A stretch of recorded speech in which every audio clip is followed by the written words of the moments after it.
Саламатсыңар балдар. Мына минтип чейрегибизди аяктап калды. Бүгүнкү физика сабагы боюнча 4-чейректин же 9-класстын акыркы темасы. Бүгүнкү темабыз галактикалар деп аталат.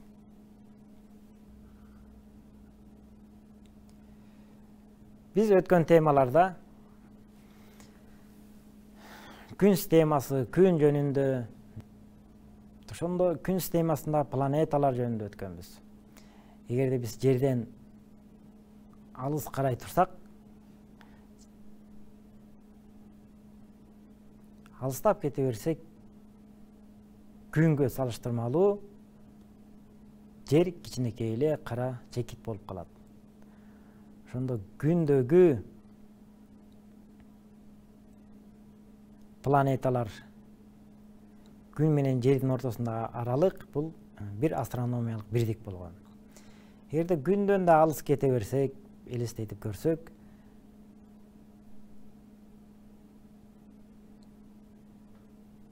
бизге жердин айланасындагы, күндүн айланасындагы ар кандай планеталар жана астероиддер, кометалар тууралуу өткөнбүз. Андан ары кете берсек, бизге Юпитер планетасы чыгат. Юпитерда бул ушу Юпитерден андан ары бул гигант планеталарга кирет. Юпитердин айланасынын өзүндө шакекчеси бар, бул шакектер жөнүндө да өткөнбүз. Андан ары кете берсек,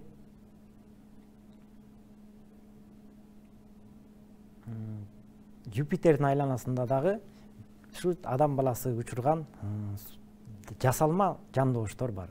Алар ошол планеталардын физикасын, ошондой эле асман телелорун үйрөнүү үчүн нурлар аркылуу аныктап келе жатышат.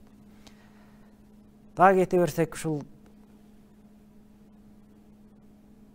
көптөгөн миллиондогон жылдыздарды көрүүгө болот. Биз жер бетинен караганда ашып кетсе 3000ден ашык жылдыз көрсөк, так миллиарддаган жылдыздар бар. Ошол жылдыздар биригип келип галактикаларды түзөт. Бул ошол бир галактика, бул саманчынын жолу, А биздин жер делеги күн системасы чекит да болуп көрүнбөй калат. Андан сырткары дагы башка галактикалар бар. Эми бир галактика менен экинчи галактиканын аралыгын жарык жылы менен эсептесек дагы өтө чоң санды берет. Ошол сыяктуу канча миңдеген галактикалар ушул асманда, ааламда учуп жүрөт экен. Ар бири ушул биздин галактика азыр башка галактикага салыштырмалуу дагы көрүнбөй да калды. Бул жерде аалам өтө чоң экенин, өтө чоң өлчөмдө экенин жана ошондой эле дагы азыркы учурда окумуштуулар бул галактика чоңоюп атабы, же кысылып атабы, же кеңейип атабы, ушунун үстүндө изилдеп аткан учуру. Азыркы учурда адамдын акылы ушул жерге чейин эле жетет. Эми ушул галактикалар тууралуу кенен токтололу. Демек, галактика бул жылдыз, жылдыздар топтошуулары. Жылдыздар аралык диффузиялык материя жана космостук нурдануулардан турган татаал түзүлүш же татаал система. Галактика деген сөзмө-сөз которгондо сүт дегенди түшүндүрөт экен. Ошо биздин галактикадагы саманчынын жолундагы жылдыздардын саны 10-12 даражасындагы санга жетет. Башкача айтканда триллион. Жылдыздардын түрлөрүнүн ичинен галактикаларда массасы боюнча күн массасынан 10 эсе кичине карликтер өтө көп бөлүгүн түзөт. Ошону менен галактикада спутниги бар жалгыз жылдыз, кош жылдыздар, гравитациялык тартылуу күчүнө баш ийген бир бүтүндөй телодой болгон жылдыздардын топтошуулары орун алган. Алардын көпчүлүгү ошо телескоптун жардамы аркылуу изилдеп, айрымдары куралданбаган көз менен да көрүүгө болот. Алсак, букача топ жылдыздардын үркөр Плеяда жылдыздык топтошуулары, алар чачыраган жылдыздык топтошуулар болуп саналат. Мындай чачырамдуу топтошуулар азыркы мезгилде миңдеген ашык жана белгилүү формада болушу мүмкүн. Астрофизикалык аралык бирдиктерин эстеп коелу. Астрономиялык бирдик, кыскача АБ деп жазып жүрөбүз.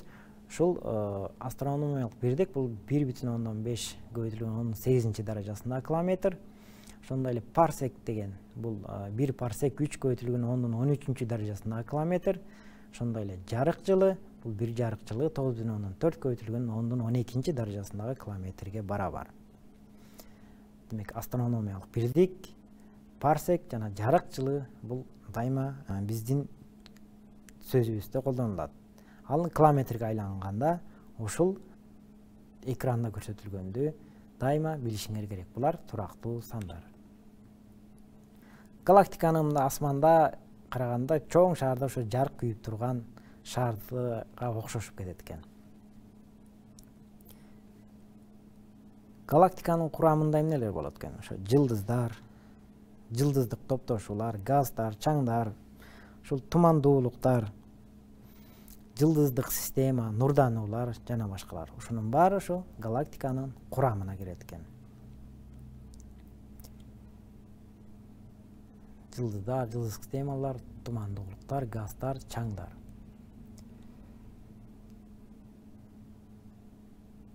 Галактиканын типтери бул спиралдуу, эллиптикалык жана туура эмес деп 3 бөлүккө бөлүп карайбыз.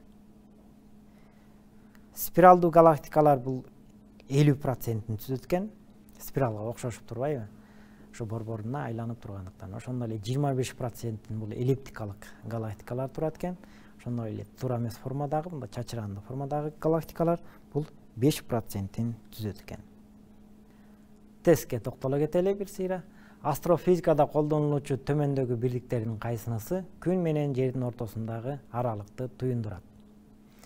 Биз жогоруда айтып өткөндөй, бул бирдиктер дайыма колдонуп турат. Ошол астрономиялык бирдик же парсек же жарык жылы же бардыгы эмес.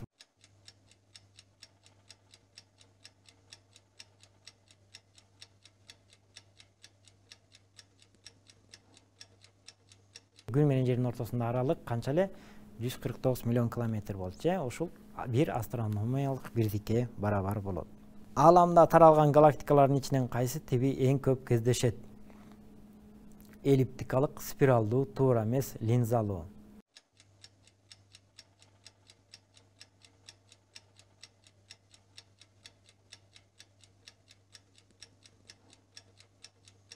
Биз галактикаларды 3 түргө бөлдүк: эллиптикалык, спиралдуу, туура эмес. Линзалуу деген галактика жок. Ошонун эң көбү кайсы 50%-ин түзгөн бул ошол спиралдуу галактика. Биздин галактика, ушул спиралдуу галактикага кирет.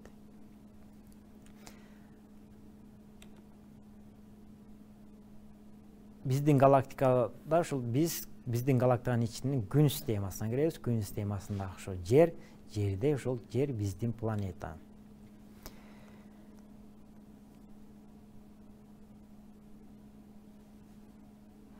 Ошол биздин галактика бул саманчынын жолу. Бирок саманчынын жолу да биздин галактикага кирет. Галактиканын курамы топ жылдыздар, жылдыздык топтошуулар, диффузиялык газ чаңдар, тумандуулуктар, бозомдук чаң тумандуулуктар деп айтпадыкпы? Ошо планетардык жана краб сымал тумандуулуктар жарык булуучулары менен чектелген. Ошо караңгы тумандуулуктары кирет. Ошо жылдыздык топтошуулар жогоруда айткандай чачыранды жана шар формасында болот деп айтканбыз. Галактика грек тилинен которгондо ошо сүт дегенди билгисеттедик. Ошо бизде ошол 10-12 даражасындагы жылдыздар белгилүү. Биздин галактиканы ошо Уильям Гершель жана Эдвин Хаббл тарабынан ачылган экен.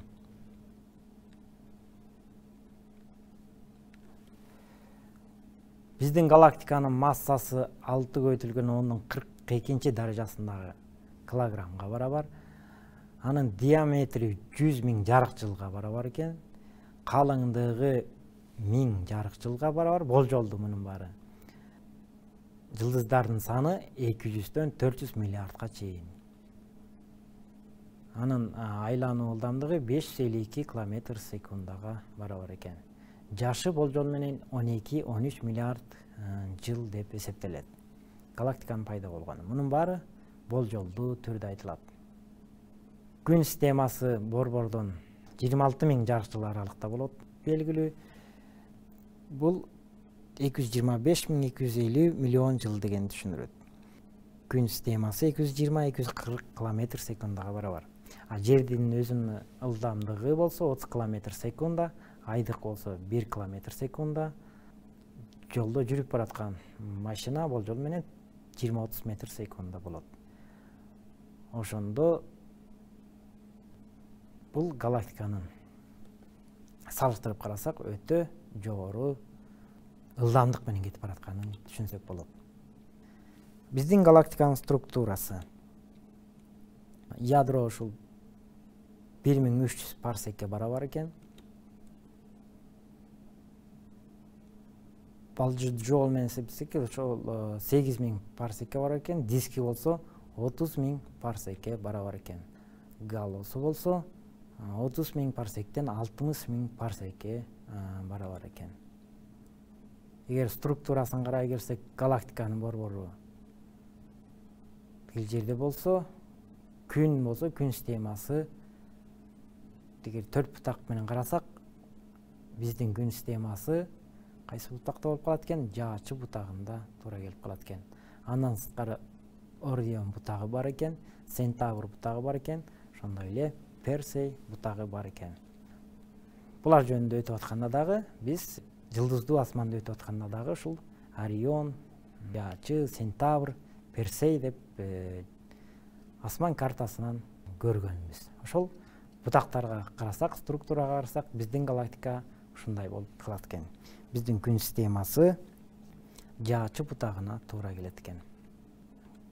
Галактиканын эволюциясы ушул Хаббл тарабынан аныкталган. Бул ушундай сүрөттүн негизинде ушундай өрчүгөн деп болжолдуу түрдө айтып келет.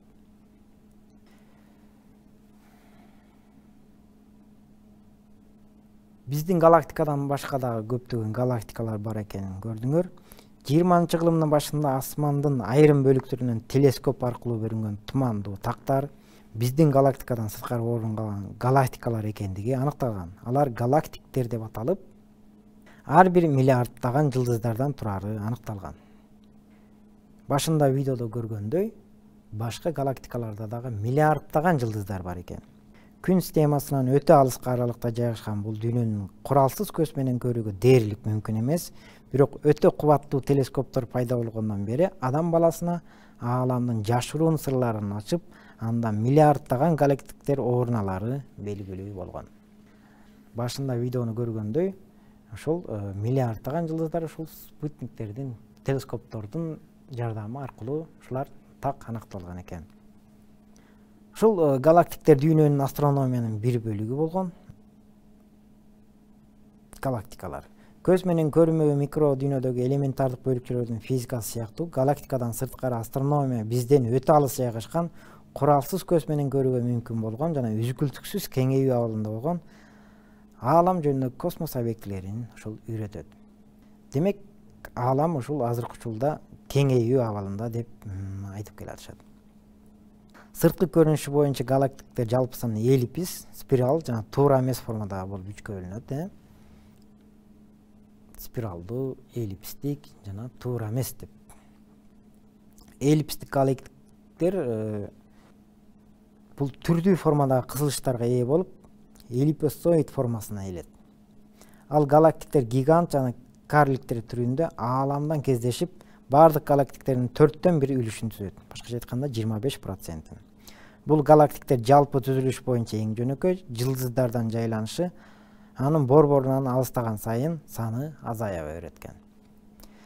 Ал эми спиралдык галактиктер жалпы галактиктердин өтө көбүн түзөт, башкача айтканда 50% түзөт экен. Буга биздин галактика жана Андромеда, галактикалары бизге белгилүү. Андромеда куралсыз көз менен көрүнгөн аз сандагы галактиктердин эң жакшы байкалганы спиралдык галактиктер күн массасынан 10⁹ даражасынан 10⁻12 даражасындагы массаны түзөт. Салыштырып көрсөк, ааламдын байкоо жүргүзүүгө мүмкүн болгон бөлүгү ушул метагалактика деп аталат. Жер bir gün системасына кирсе, күн системасы галактиканын bir 26.000 жарык жылына барабар галактиканын борборунан алыс жайгашта турса, ал галактикалардан башка галактика салыштырмалуу ушинтип ааламды карай келсек, бул тегерек четте караганда ушул бардыгы биригип, ушу метагалактика деп аталат экен. Галактиктер да жылдыздар тобу сыяктуу топтоо менен жайгашканы байкалат. Биздин галактика ушу чоң жана кичи мегален булутчалардан жана 20га жакын галактиканын спутниктеринен турган системаны түзөт. Алар ээлеген галактиктер болуп, өз айланасына бир нече спутниктер менен бирге Андромеда тумандуулугунун ичинен алат. Биздин галактика жана Андромеда тумандуулугунун галактиктердин жергиликтүү системасын түзүп, өлчөмү миңдеген перстекке барабар болот. Жергиликтүү группа өтө чоң эмес системаны түзүп, анын ичинен 100 жана миңдеген галактиктер кирип, галактиктердин топтошууларын түзөт. Ушул ааламдын хронологиясын карасак, ушул бул чоң жарылуудан пайда болгон деп айтылат. Ушул жарылуудан бери пайда болуп келаткандагысы 14 триллион жыл болду деп болжолдуу түрдө эсептесек болот экен. Ушул азыркы мезгилде астрономиялык байкоонун жыйынтыгы боюнча, ушул чексиз ааламдын бир бөлүгү ушу метагалактика же биздин аалам деп аталат. Ушул 1929-жылы америкалык астроном Хаббл кызыктуу закон ченемдүүлүктү ачып, көптөгөн галактиктерди спектр сызыктары кызыл түстүү карай жылышын байкаган. Спектрлердин жылышы өлчөмү галактиктердин бизден алыстап, жайланышына байланыштуу экени аныкталган. Бул кызыктуу физиканын кугушу кызыл жылыш деп атап да коюшкан. Астрономдор кызыл жылыш закон ченемдүүлүгүнүн негизинде биз менен башка галактиктер арасында аралык үзгүлтүксүз чоңоюуда деген болжолдорун айныкташкан. Демек, кеңейүү деп аныктаган экен. Натыйжада метагалактиканы түзгөн бардык галактиктер өз ара бири-биринен алысташат. Мындан каалаган башка галактикадан жайгашкан байкоочу биз сыяктуу эле кызыл жылыш көрүшү мүмкүн. Кызыл жылыш боюнча галактиктердин алыстоо ылдамдыгы аныкталган. Кээ бир галактиктердин алыстоо ылдамдыгы өтө жогору болуп, жарык ылдамдыгынан салыштырмалуу болгон. Өтө жогорку ылдамдыкта айрым учурда 250.000 км/секундтан ашкан, бизден эң алыскы аралыкта жайгашкан метагалактикага кирген квазалар да ээ болушат. Сабагыбыз аяктап келатат. Бул тестке, жогоруда айтылгандарга тестке токтоло кетели. Галактикалар дүйнөсүн эң биринчи ачкан окумуштуу Хаббл, Кеплер, Гершел, Рассел.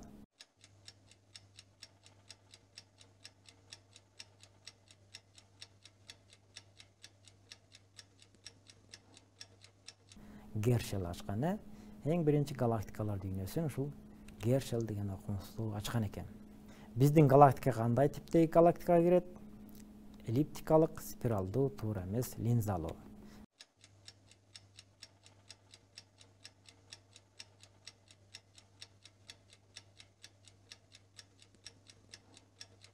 Биздин галактика спиралдуу галактиканын түрүнө же тибине кирет деп айтсак туура болот. Демек, метагалактиканын курамы суутек 75%тен турат экен, гелий 23%тен, кычкылтек 1%, көмүртек 0,5%, тыгыздыгы жалпы ушу метагалактиканын тыгыздыгы 10⁻29 даражасына грамм сантиметр кубка экен. Метагалактиканын курамы, демек, жашыруу масса, көмүртү энергия, жылдыздар жана башка жылдыз сыяктуу нерселерден турат экен.